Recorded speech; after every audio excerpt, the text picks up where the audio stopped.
So, nangikatingala ang pastor na naman.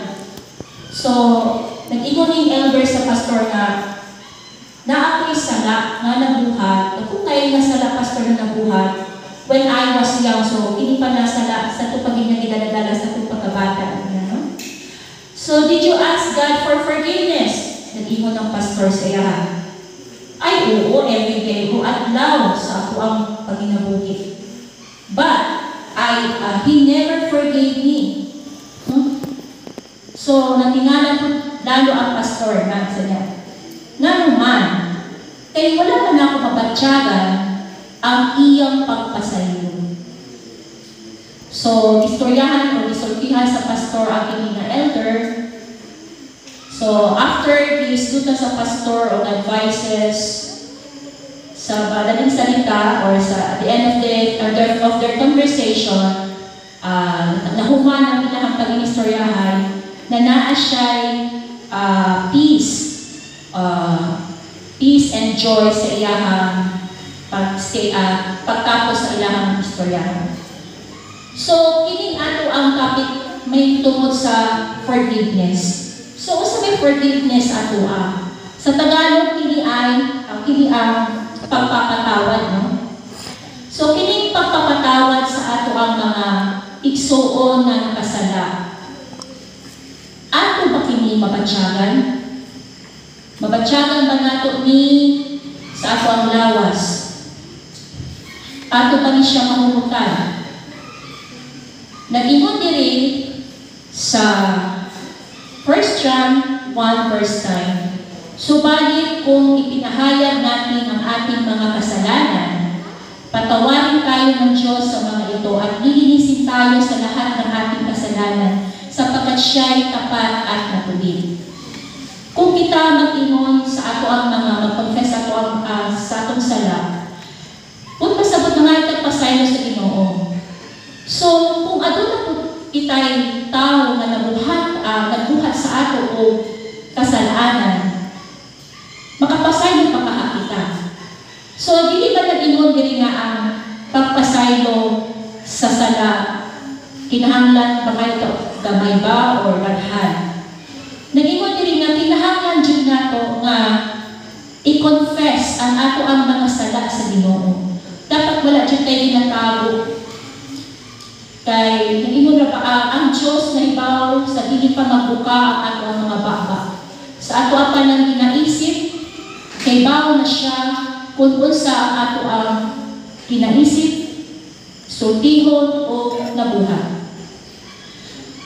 God forgives and do your part, and God will do His part too. Makita sa 1 verse 29 na nag-ingon diri ang kinabukasan, nakita ni Juan si Jesus na lumalapit sa kanya. Sinabi niya, tingnan ninyo, siya ang kordero ng Diyos na nag-aalis ng kasalanan sa sanlibutan.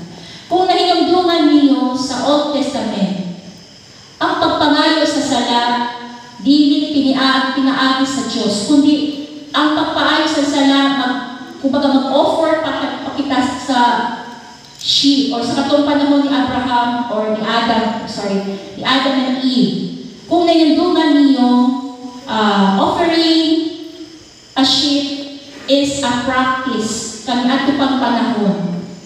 Then it was prophesied after Jesus came, He was the one who take away our sins. Just confessing our sin, and all of our ill-hearted will be lightened. Forgiveness is not something that you can feel and prove scientifically, but it is by faith sa pagtuo niya.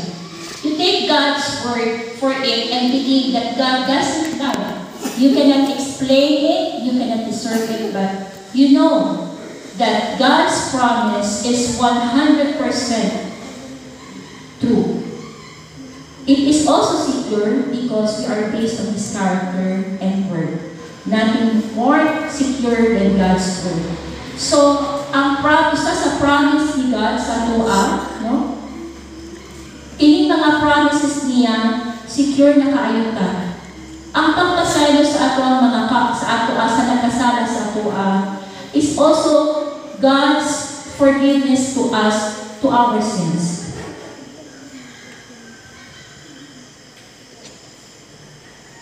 Okay, so here in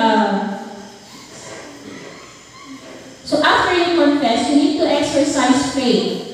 So kung human sa ato ang pagtuo, kinahanglan nato ang pangayo pasaylo, kinahanglan kita magtuo nga kita pasayloon sa Diyos. To choose to believe that God does what He promised. So kagaya sa pagtuo ni Abraham na siya nagapangaan, sa pagtuo ni Abraham, naayo siya o anak, no? So, and God was gracefully given to Abraham for how many years? No? Remember, the righteous will live by faith. This is according to Romans 1 verse 17. So, kita makasasala. We cannot live in the sins in the past. So, dili nato kung kita nakasala, whether gamay man na o dako, ato dyan na itangayo sa o kapasayloan sa Ginoo. So, usa sa promise ato sa Ginoo nga kita magtuo sa ilaha, kay kining pagtuo usan siya na promise of grace na gihatag sa ato. So, do not wait na magpatsyag pa kita na masaylo na kita sa Ginoo. Na di na magulat na mapatsyagan pa nato na kita ipasaylo sa pagtuod lang. No? Sa pagtuo nga kita pasayloon sa Diyos, nagpasabot kini na kita na ay pagtuo niya. Jesus the Creator, the one who speaks and it happens, the one that angels covered themselves before God and the universe came down and took human form. So, ningali ang ato ang Ginoo, nagpakatao siya, nag-sacrifice siya in the cross just to free us from sins. No? Iyang kitang itubos ang atong mga salag itubos niya. So, kana nga act is a grace and love for God sa atoan. One took your sins and died for you personally. So kita siya nagpakamatay sa atoan. So that act also shown to us nga ang Ginoo palangga jud ta kaayo niya. Ug naa siya promise basta ato lang jud magtuo lang jud kita samtang kita nagapaabot niya. The ground for all forgiveness is found in the unmerited love of God. But by our attitude toward others, we show whether we have made that love for our own. So kung araw kita pasayloon sa Diyos, kung naangkot nakasala sa ato, pasayloon po nato. Kung isang bukat sa kasing-kasing nato, ato na ng Diyos ipasayloon pangayo sa Ginoo na mapasaylo kung nato ang katong tao nga nabuhat sa aton og sala. Kay dili ba dali ang magpasaylo? Labi nga kung gratitude na sakit ang nabuhat sa tao. No?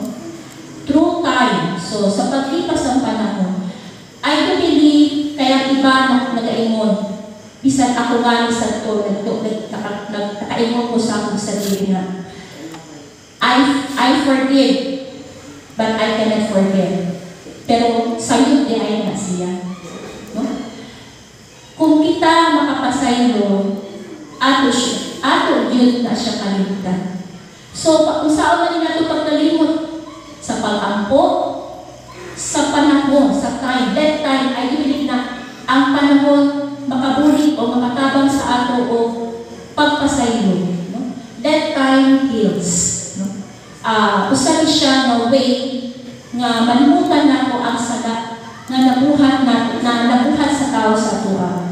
Kay kung yun sa nato pagpasaylo ang tao, no, sa uban, inanak po ang pagpasaylo sa ato sa Diyos. So, nga nung importante man kaayo pagpasaylo sa atoa. Kaya ang pagpasaylo, usa ka regalo sa Diyos sa atoa.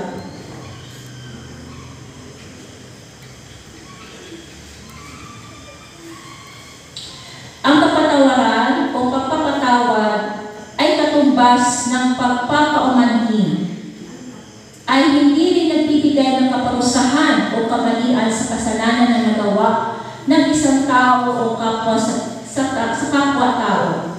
Particular na kung humingi tayo o humingi din tayo ng paumanhin sa Diyos, ganun din sa ating kapwa. Forgiveness is a gift from God. No? Kini usa ka regalo